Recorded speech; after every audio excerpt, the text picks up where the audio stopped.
естествено стол дрифт. Финален кръг. В град Сливен! Това е кринджево леко.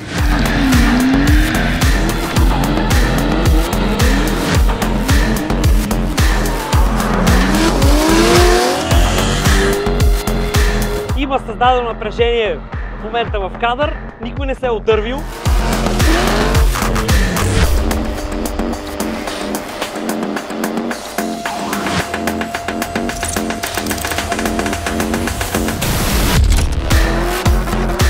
Той е с първи точки, първенец, аз съм малко зад него. Има един дет се пречка по средата.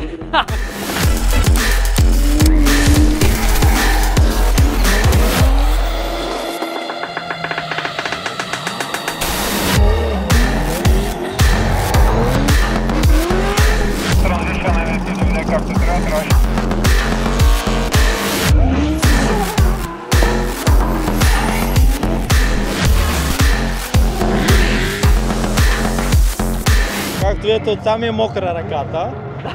И както знаете, мене ме бута доста и аз разчитам на това истински. Успех, колеги!